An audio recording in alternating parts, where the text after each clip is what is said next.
In the heart of the dense jungle, far beyond the reach of maps or mobile signals, a woman entered Dalen, never came out. Her name was Anaya, a naturalist, a seeker of forgotten paths. She wasn't afraid of the forest. In fact, she trusted it. Locals had warned her never walk past the stone arch after sunset. But Anaya believed the jungle held wisdom, not curses. That belief would become legend. She vanished without a trace. No blood, no signs of a struggle, just her footprints deep, confident leading to a narrow trail covered in moss and roots. Her tent was untouched, her food uneaten, her camera, left behind, recorded one last sound before the silence. A whisper, faint, haunting, not in pain, but like a lullaby carried by the trees.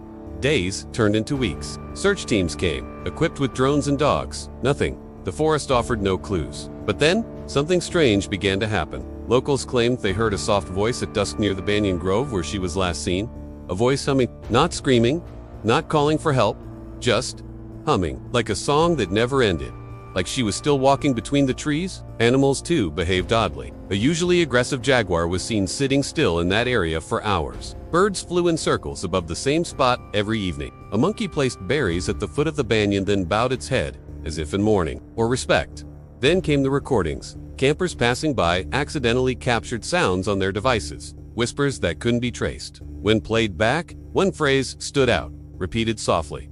Still here, an elder in the nearby village broke his silence. He said this had happened before. Decades ago, a man disappeared at the same spot and his voice, too, was said to echo for years. The jungle, he said, does not harm those it claims. It holds them, preserves them, as memory, as message. Perhaps Anaya had become one with the forest. Perhaps her soul, so deeply connected to the wild, chose never to leave. Or maybe, something ancient, something unseen, keeps her walking its forgotten paths. To this day, travelers who dare enter that part of the jungle report the same thing: a sudden stillness, a gentle wind, and a voice, not in fear, but in peace. So the question remains, did she vanish, or did she become something eternal? If this story sent chills down your spine or left you wondering what else the jungle hides, don't forget to subscribe, like, and comment on my channel, Jungle Echoes Rescue and Mysteryware. Every whisper tells a tale waiting to be heard. The humid air hung heavy in the Amazon, thick with the buzzing symphony of unseen insects. Sunlight struggled to penetrate the dense canopy, leaving the forest floor in a perpetual state of twilight. Here,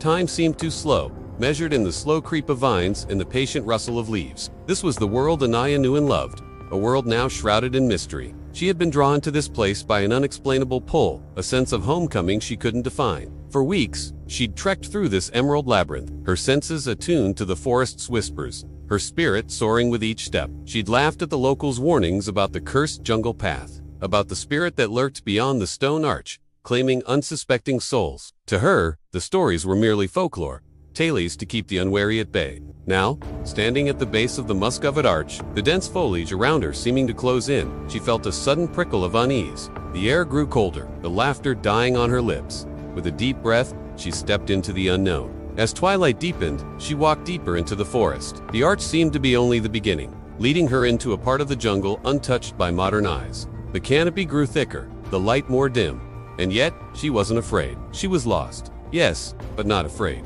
Then she saw it, a clearing bathed in the ethereal glow of the setting sun. In the center stood a giant banyan tree, its roots forming a natural arch over the ground. She walked towards it, drawn by an invisible force. As she passed under the banyan's sheltering branches, she felt a profound sense of peace, of being enveloped by the wisdom of ages. And then she heard it, a melody so haunting, so beautiful, that it seemed to resonate within her very bones.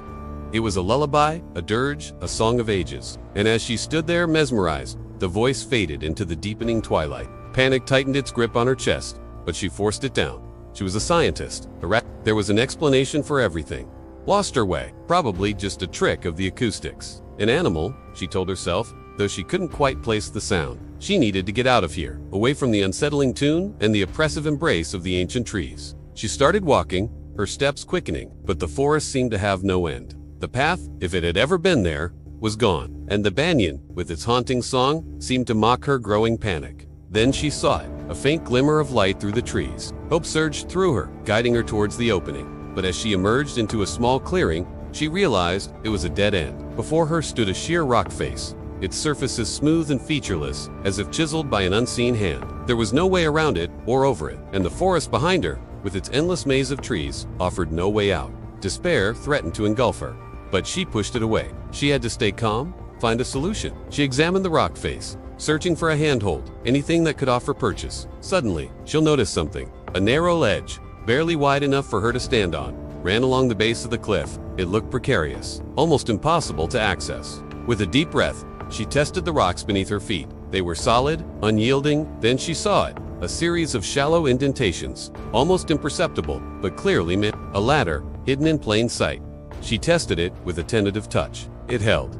Relief washed over her as she began to climb. She ascended slowly, carefully testing each hold. But as she neared the top, her fingers slipped. She gasped, bracing herself for the fall. But instead of the expected pain, she felt a jolt of energy surge through her body. Her mind reeled, overwhelmed by images and memories that weren't hers. When she finally opened her eyes, the world around her had shifted.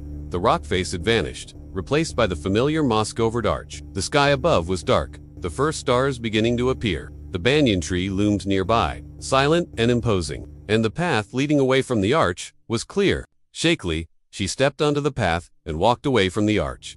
She didn't look back. She never looked back. But when she did finally turn to the others, it was to share her experience, to tell them of the secrets she'd glimpsed, of the voices she'd heard. Her words painted vivid pictures of a world unseen by most of a jungle that sang and whispered its ancient lore. Yet her listeners, bound by logic and reason, could only shake their heads in disbelief. The jungle's secrets, it seemed, were meant to remain just that, secrets. The villagers listened politely, their skepticism evident in their eyes. The concept of a talking jungle was too fantastical to be taken seriously. And so, once again, Anaya found herself alone, grappling with experiences that defied understanding. But in the quiet solitude of her tent that night, she heard it again, the haunting melody. This time it was closer, as if calling to her. Curiosity and a touch of trepidation tugged at her. Should she follow the music's call or heed the warnings of the villagers? The next morning, she decided to venture back to the banyan grove. The locals' words echoed in her ears, "Never go back." Yet here she was, drawn by an unseen force. She had come seeking answers, but the jungle had a way of providing only more questions. As she neared the banyan, the melody swelled, vibrant and full of longing. Standing before the tree, she closed her eyes, surrendering to the music. The melody swirled around her, enveloping her in its embrace. Then, as abruptly as it began, it ceased. When she opened her eyes, she saw something that made her gasp. At the base of the banyan, nestled among the tangled roots, lay a small, intricately carved box. Its surface was adorned with symbols that seemed both alien and familiar, as if from a language long forgotten. Intrigued and slightly apprehensive, Anaya reached out to touch it. A jolt of energy surged through her, triggering a rush of fragmented images. She saw the banyan not as a solitary tree, but as the heart of a vast, interconnected network. She saw the jungle, not as a wilderness, but as a sentient being, a living, breathing entity. And she saw herself as merely a visitor, a guest in a realm that transcended human comprehension. With trembling hands, she lifted the box. It was surprisingly light, almost as if hollow. What secrets did it hold? What knowledge from eons past had been entrusted to this silent sentinel of the forest? As she gazed at the box, a sense of profound connection washed over her. It was as if the jungle itself had reached out to share its wisdom, its stories, its very essence. But how could she, a mere outsider, access these ancient secrets? Suddenly, she remembered the carvings on the box. They were not merely decorative, they were functional. Each line, each curve resonated with power. They were keys, she realized, keys to unlocking the box's secrets. She began to trace the carvings, her fingertips dancing over the aged wood. As she moved, the box hummed, vibrating with latent energy. And then it began to glow, bathing the clearing in a soft, ethereal light. The air shimmered, and before her very eyes, the box transformed. It expanded, stretching and shifting until it revealed a sight both wondrous and terrifying. Emerging from the box was a swirling vortex of energy, a gateway to realms unseen. From within, she heard the murmur of ancient voices, felt the pulse of primal energies. But as the vortex widened, a bone-chilling realization dawned on her. She was not meant to see this, to peer into the abyss. The jungle was sharing its deepest secrets, its very soul. But such knowledge came at a price she might not be able to pay. The forest around her seemed to hold its breath, the rustling leaves and chirping insects falling silent. The air grew heavy, charged with anticipation. The vortex at the center of the clearing throbbed, beckoning her forth. Terror warred with fascination within her. Was this the fabled spirit of the jungle? Was she about to be claimed by the very essence of the forest? The decision, as always, was hers. Would she succumb to the allure of the unknown, or retreat to the safety of the familiar?